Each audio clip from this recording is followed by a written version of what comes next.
আজও সুপ্রিম কোর্টের দিকে আমাদের নজর রয়েছে, তার কারণ আজ সর্বোচ্চ আদালতে আইপ্যাকে ইডির তল্লাশি মামলার শুনানি রয়েছে। 8ই জানুয়ারি আইপ্যাকের অফিস ও কর্ণধারের বাড়িতে ইডি তল্লাশি হয়। তল্লাশির মাঝে দু জায়গায় পৌঁছন মুখ্যমন্ত্রী মমতা বন্দ্যোপাধ্যায়। ফাইল নিয়ে চলে আসেন মুখ্যমন্ত্রী। মুখ্যমন্ত্রীর বিরুদ্ধে চুরি ডাকাতির মতো অভিযোগ তুলে সুপ্রিম কোর্টে যায় ইডি।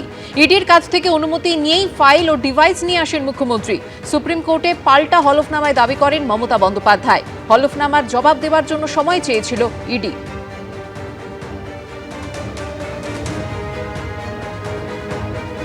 শুনানি এখনো কিন্তু শেষ হয়নি, আর সেই কারণে স্ক্রুটিনির জন্য আরো 7 দিন বাড়ানোর নির্দেশ দিল সর্বোচ্চ আদালত। তাই চূড়ান্ত ভোটার তালিকা 14ই ফেব্রুয়ারি নয়, স্ক্রুটিনি 7 দিন বাড়ানোর পর 14ই ফেব্রুয়ারি চূড়ান্ত ভোটার তালিকা নয়, 28শে ফেব্রুয়ারি চূড়ান্ত ভোটার তালিকা প্রকাশ হবে। জাতীয় নির্বাচন কমিশনের কাছে আরো 7 দিন সময় চেয়েছিল আগেই সিইও দপ্তর। 28শে ফেব্রুয়ারি চূড়ান্ত ভোটার তালিকা প্রকাশের চেষ্টা করবে কমিশন, এমনটাই সূত্রের খবর। ভোট প্রস্তুতি নিয়ে আজকে দিল্লিতে কমিশনের ফুল বেঞ্চের বৈঠক রয়েছে, যে বৈঠকে যোগ দিচ্ছেন মুখ্য নির্বাচনী আধিকারিক মনোজ কুমার আগরওয়াল।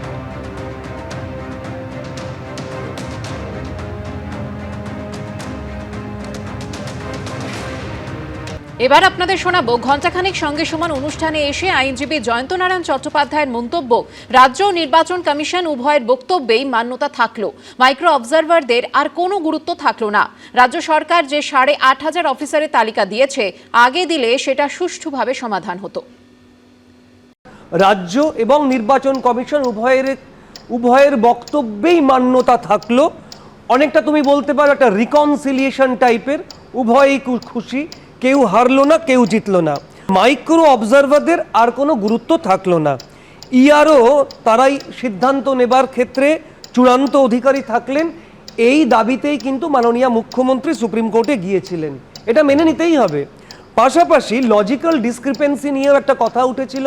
উনি বলেছিলেন লজিক্যাল ডিসক্রিপেন্সি নোটিশ চূড়ান্ত অবৈজ্ঞানিক। উল্টো দিকে আর একটা গুরুত্বপূর্ণ কথা এলো যে নির্বাচন কমিশনের আইনজীবী বলছেন পাঁচবার আমরা চিঠি দিয়েছি রাজ্য সরকারের কাছে যে আপনারা কর্মী দিন, এবং গ্রুপ বি মানে উচ্চ পদস্থ অফিসারদের দিন, যারা এই ধরনের সমস্যার সমাধান করতে পারবেন।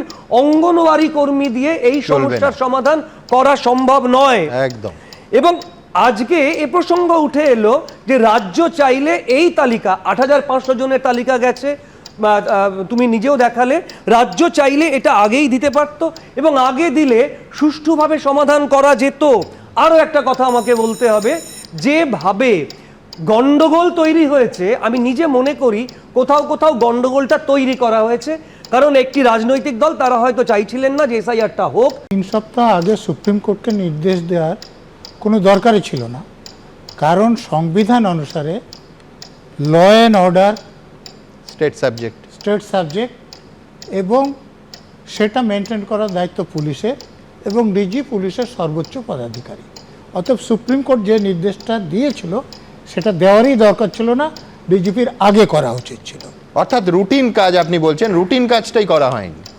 হ্যাঁ, এ ব্যাপারে কোনো সন্দেহ নেই, কিন্তু দেখার এইটাই যে সুপ্রিম কোর্ট নির্দেশ দেওয়ার পরও দেখুন, আপনি ফারাক্কার দিকে তাকান, চাকুলিয়ার দিকে তাকান, ইটাহারের দিকে তাকান, কুলতলির দিকে তাকান, বাসন্তীর দিকে তাকান, তারপরে বাদুড়িয়া দেখুন। তার মানে সুপ্রিম কোর্ট নির্দেশ দিয়েছে, সংবিধানে লেখা আছে, কিন্তু পুলিশ সে কাজ করছে না। তো সেই অবস্থায় তার কাছ থেকে এফিডেভিট চাওয়া হচ্ছে।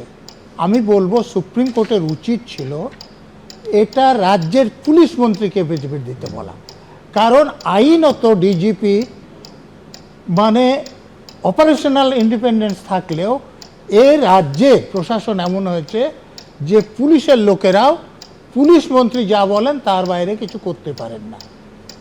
অতএব যে হলফনামা দিতে বলা হয়েছে আমি খুশি, কিন্তু সেটা যদি পুলিশ মন্ত্রীর নামে বলা হতো তাহলে অনেক বেশি এফেক্টিভ হতো।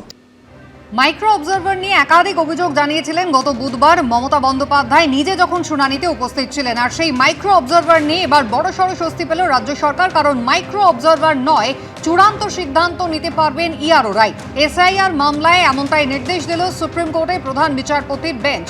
রাজ্যের ৮,৫০৫ জন যে অফিসারের তালিকা পাঠানো হয়েছিল, আজ বিকেল ৫টার মধ্যেই তাদেরকে কাজে যোগ দিতে হবে সেই নির্দেশ দেওয়া হয়েছে।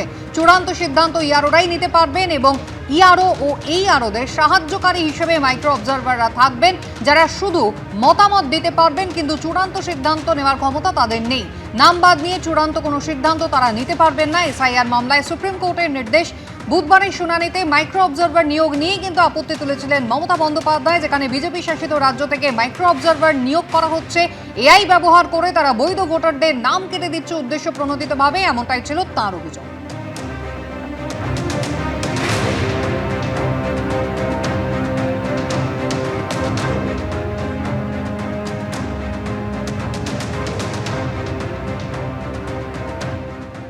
মাইক্রো অবজারভারদের তার যে পাওয়ার এবং ফাংশন ইলেকশন কমিশন বলেছে, কার্যত এরা ওয়াচারের ভূমিকা নিয়েছেন, কিন্তু আমাদের আরপি অ্যাক্ট অনুযায়ী নাম তোলা বা খারিজ করার কমপ্লিট পাওয়ার ইআরওদের হাতে।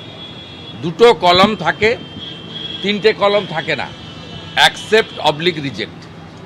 এবারে যদি ভুয়া যেগুলো মানে সন্দেহজনক তাকে আপনি অ্যাকসেপ্ট করেন, সেক্ষেত্রে ইআরওদের বিরুদ্ধে আমরাও ফাইনাল ভোটার লিস্ট বেরোনোর পরে কোর্টে যেতে পারি অ্যাজ এ স্বীকৃত রাজনৈতিক দল, এবং ভোটার হিসেবে আমাদেরও এভরি রাইট আছে। তাই মাইক্রো অবজারভাররা যেমন নজরদারির কাজ করছেন, তেমনি যেখানে সন্দেহজনক আছে, যার নাগরিকত্ব নিয়ে প্রশ্ন আছে, এই রকম ভোটারদের যদি ইনক্লুড করেন মমতা বন্দ্যোপাধ্যায়ের কথায় বা নন্দিনী চক্রবর্তীর কথায় বা আইপ্যাকের বুদ্ধিতে, তাহলে ইআরওদের কপালেও ভবিষ্যতে কিন্তু দুঃখ রয়েছে। মাইক্রো অবজারভাররা কোনো সিদ্ধান্ত নিতে পারবেন না, কারণ নাম বাদ দিতে পারবেন না।